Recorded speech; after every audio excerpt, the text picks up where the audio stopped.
Hi friends, എല്ലാവർക്കും സുഖമെന്ന് വിശ്വസിക്കുന്നു. അപ്പോൾ നമ്മുടെ കുട്ടികൾക്കൊക്കെ ഒരുപാട് ഇഷ്ടമുള്ള ഒന്നാണ് മാഗി അല്ലേ. അതുപോലെ തന്നെ നമുക്ക് പ്രോട്ടീൻ റിച്ച് ആയിട്ടുള്ള ഒന്നാണ് മുട്ട.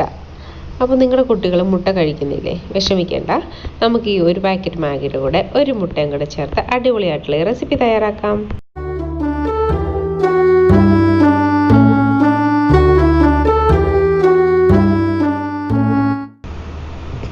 അപ്പോൾ ഇത് തയ്യാറാക്കാനായിട്ട് ഞാൻ ഒരു തണ്ട് കറിവേപ്പില എടുത്തിട്ടുണ്ട്, ഒരു സവാളയുടെ പകുതി എടുത്തിട്ടുണ്ട്, അതുപോലെ ഒരു ഉരുളക്കിഴങ്ങിൻ്റെ പകുതി, ഒരു മുട്ട, പിന്നെ ഒരു ചെറിയ പാക്കറ്റ് മാഗി.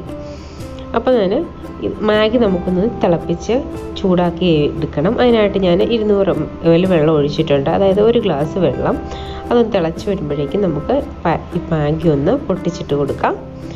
ഇത് നമുക്ക് ഒരുപാട് സമയം വേവിക്കേണ്ട കാര്യമില്ല, ഒരു 3 മിനിറ്റ് ഒന്ന് തിളച്ചാൽ മതി. അപ്പോഴേക്കും നമുക്കിതൊന്ന് വാങ്ങി സ്ട്രെയിൻ ചെയ്യാനായിട്ട് വയ്ക്കും. ഇനി നമുക്ക് നമ്മുടെ ഒരു മുട്ടയുണ്ട്, ആ മുട്ട അതുപോലെ കുറച്ച് ഉപ്പിട്ടതിന് ശേഷം നന്നായിട്ടൊന്ന് ഉടച്ചെടുക്കാം.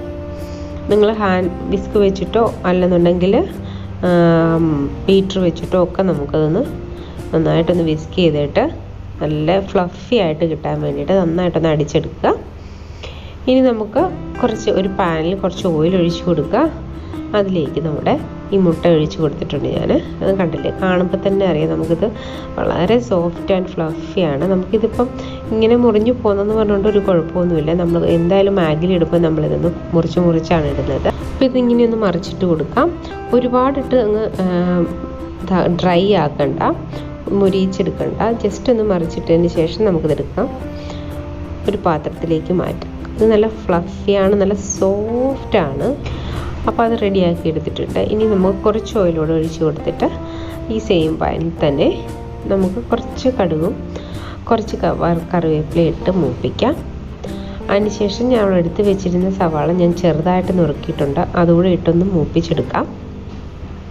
അതിലേക്ക് കുറച്ച് ഒരു ഹാഫ് പൊട്ടാറ്റോ ഞാൻ പീസാക്കി അതുകൂടെ ഇട്ട് കൊടുത്തിട്ടുണ്ട്. ഇനി നന്നായിട്ട് ഇതൊന്ന് വഴറ്റി വേവിച്ചെടുക്കാം. അപ്പോൾ ഇത് നന്നായിട്ട് ഉരുളക്കിഴങ്ങൊക്കെ നന്നായിട്ട് വെന്ത് വന്നിട്ടുണ്ട്. ഇതിലേക്ക് ഞാൻ മാഗിയുടെ കൂടെ കിട്ടിയ മസാല ഞാൻ അന്നേരം ചേർത്തില്ല, അത് നമ്മൾ ഈ സമയത്ത് ചേർത്താൽ മതി കേട്ടോ. അപ്പം ആ ഒരു മസാല ഒരു പാക്കറ്റ് ഇട്ട് കൊടുക്കുന്നുണ്ട്. അപ്പോൾ എക്സ്ട്രാ ആയിട്ട് എരിവോ മസാലകളോ ഒന്നും ഞാൻ ഇടുന്നില്ല. നിങ്ങൾക്ക് വേണമെങ്കിൽ ഈ കൂടെ ടൊമാറ്റോ ഇഷ്ടമുള്ളവർക്ക് അത് ചേർക്കാം, പിന്നെ അതുപോലെ തന്നെ മുളക് പൊടിയൊക്കെ വേണമെങ്കിൽ ചേർക്കാം. അത് ഓരോ കുട്ടികളുടെ ഇഷ്ടം പോലെ ചേർക്കാം കേട്ടോ. എരിവ് കഴിക്കുന്ന കുട്ടികളാണെങ്കിൽ അങ്ങനെ ചെയ്യാം. അപ്പം ഇനി ഇതിലേക്ക് ഞാൻ 2 പാക്കറ്റ് ചെറിയ പാക്കറ്റ് കെച്ചപ്പ് ഒഴിച്ച് കൊടുക്കുന്നുണ്ട്, ടൊമാറ്റോ കെച്ചപ്പ്. അത് 2 സ്പൂൺ ഒഴിച്ച് കൊടുത്താൽ മതി. ഇനി ഇതൊന്ന് നന്നായിട്ട് ഇളക്കിയതിന് ശേഷം നമുക്ക് എക്സ്ട്രാ ഉപ്പ് ചേർക്കേണ്ട കാര്യമില്ല. മാഗിയിൽ ആവശ്യത്തിന് ഉപ്പുണ്ട്, മാഗിയുടെ മസാലയിൽ ആവശ്യത്തിന് ഉപ്പ് വരുന്നുണ്ട്. ഇനി മാഗി ഞാൻ ഇട്ട് കൊടുത്തിട്ടുണ്ട്. ഇനി ഇത് പതുക്കെ ഒന്നിങ്ങനെ ഒന്ന് വഴറ്റി അതിൻ്റെ വെള്ളമൊക്കെ ഒന്ന് വലിഞ്ഞ് കിട്ടണം, നല്ല ഡ്രൈ ആയിട്ട് നമുക്ക് കിട്ടണം.